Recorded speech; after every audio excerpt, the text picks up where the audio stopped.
ঢেলে এখানে ঢালা হচ্ছে খেজুরের রসগুলো আপনারা দেখছেন। মানে একদমই অনবদ্য চিত্র প্রথমবার তুলে ধরছি আমাদের এই যাযাবর টিভি চ্যানেলের মাধ্যমে। আপনারা দেখছেন সরাসরি কীভাবে আজকে গুড় প্রস্তুত হয়, সম্পূর্ণটা আপনাদের দেখাতে চলেছি। তাই ভিডিওটি অবশ্যই স্কিপ না করে শেষ পর্যন্ত দেখবার অনুরোধ থাকলো প্রত্যেক দর্শক বন্ধুর উদ্দেশ্যে। আপনি কত বছর ধরে এই কাজ করছেন? আমি এই কাজটা করছি আজকে 17 বছর থেকে। 17 বছর? হ্যাঁ। এই পেশাটা আসার কোনো আলাদা কোনো ইচ্ছে? আমার বাবা কাটতো, আমি কাটছি। এই যে রাত্রিবেলায় ভোর রাতে যাওয়া, এটা তো অনেক রিস্কি, জীবন ঝুঁকি, জঙ্গল দিয়ে পার হয়ে যাওয়া। পেটের জ্বালা এগুলি ছুটতে হয়। পেটের জ্বালা থাকলে রাত দিন 24 ঘন্টা মানামানি। এটা তো এই শীতে ঠান্ডায় যেখানে মানুষ ভোরবেলা ঘুম থেকে উঠতে ভয় পায়, সেখানে রাত্রি 2-2:30টার সময় বেরিয়ে গিয়ে এই কাজ করা। তো এটা কি বানালেন, একটুখানি দেখান। এটা বানালাম ললি বলি আমরা। ললি? ললি। আচ্ছা, এটা খেজুর গাছের?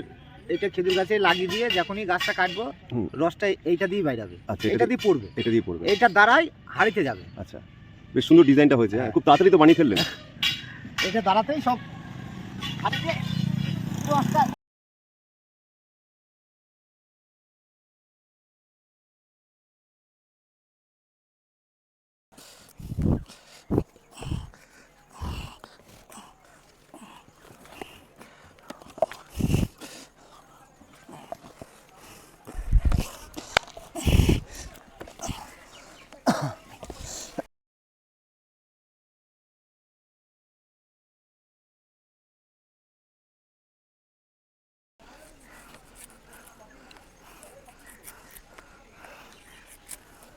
আপনার কি অভিজ্ঞতা, কি দেখে বোঝা যায় উপরে কোনটা কাটা যাবে, কোন অংশটা?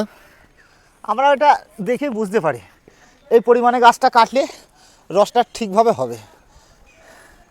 তো ওনাদের অভিজ্ঞতা অনুযায়ী কিন্তু ওনারা সম্পূর্ণটা এত বছর ধরে ওনাদের অভিজ্ঞতা অনুযায়ী ওনারা এই পর্যবেক্ষণের মাধ্যমে সেই কাজটি কিন্তু করতে পারছে, যেটা সাধারণ মানুষ আমরা হয়তো বুঝতে পারবো না কোন গাছ থেকে কতটা রস বেরোবে। কিন্তু ওনাদের অভিজ্ঞতা বশত ওনারা যথেষ্ট সক্ষম এটা বুঝতে, কীভাবে এই গাছ থেকে কোন গাছ থেকে কতটা রস সংগ্রহ হবে আর কীভাবে করা হবে। বস্তাটা লাগালাম, এইটা কোনো কিছুতে খাইতে পারবে না রসটা। আচ্ছা, রাতে চামচিকে, বাদর এগুলি কিছুতেই খেতে পারবে না। এই জন্যে আমরা বস্তাটা লাগিয়ে দিই। কেন এই কাঁচা রস আমরা অনেকেই কাঁচা রস খাই, তো এই জন্যে আমরা এটা ব্যবহার করি। খোলা নামা একটা পরিশ্রম হয় এটা।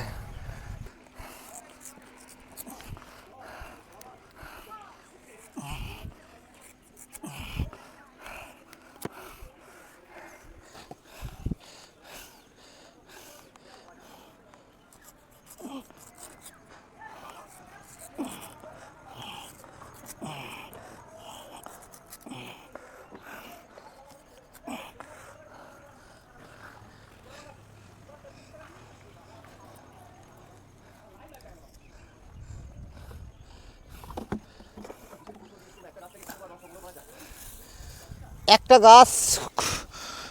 গাছ থেকে সংগ্রহ করা যায় প্রতি বছরে গাছটা হয় রস। আমরা 6 দিন পর পর গাছটা থেকে রস সংগ্রহ করি। হ্যাঁ, গাছটা শুকিয়ে গেলে রসটা ভালো হয়। গাছ যত শুকাবে তত রস ভালো হবে, আর রস ভালো হলে গুড় ভালো হবে। এটা আমরা সেভাবে বুঝে যায় গাছটা এই কয়দিনে শুকিয়ে যাবে, এবং এই কয়দিনের পর গাছটা কাটলে রসটা ভালো হবে, এর গুড়টাও ভালো হবে।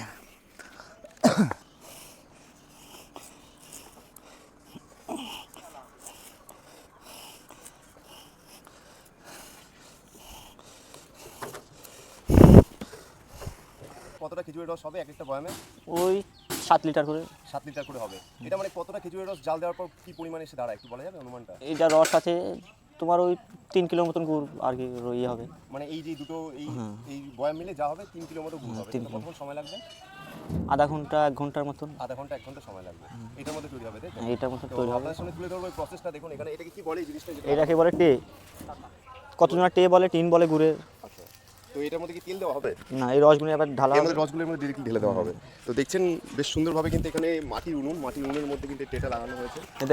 কিন্তু এই রসগুলোকে কিন্তু ছাঁকনি দিয়ে ছেঁকে তারপর এর মধ্যে দেওয়া হবে, তারপরই জাল দিয়ে ঘন হতে হতে সেটা গুড়ে পরিণত হবে, তাই তো?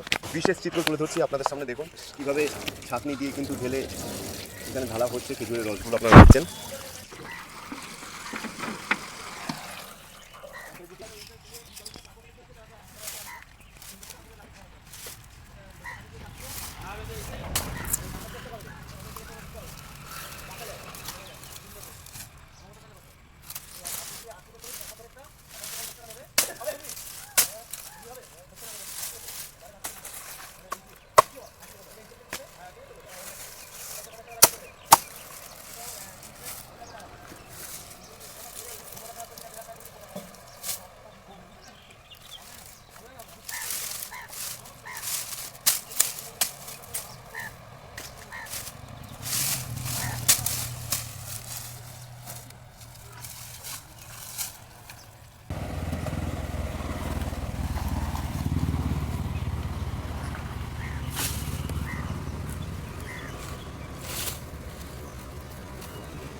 দাও।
এখন সব কিছু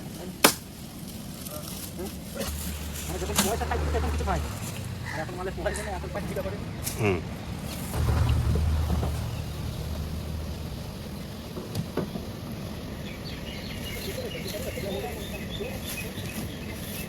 ফোনপে হবে না, কি বলে একবারে তো ফোন পেতে দিলা। ফোনপেতে সব চলে গেছে লোক ভাই।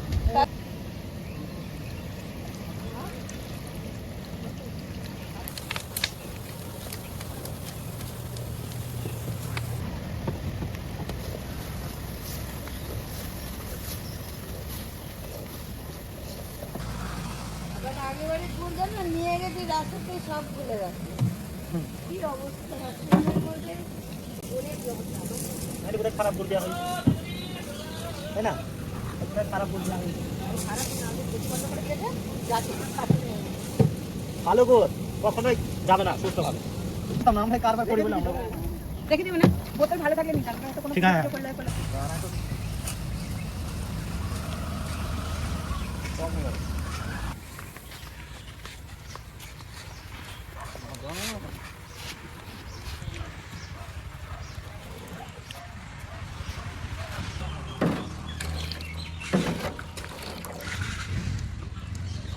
ঠিক আছে না?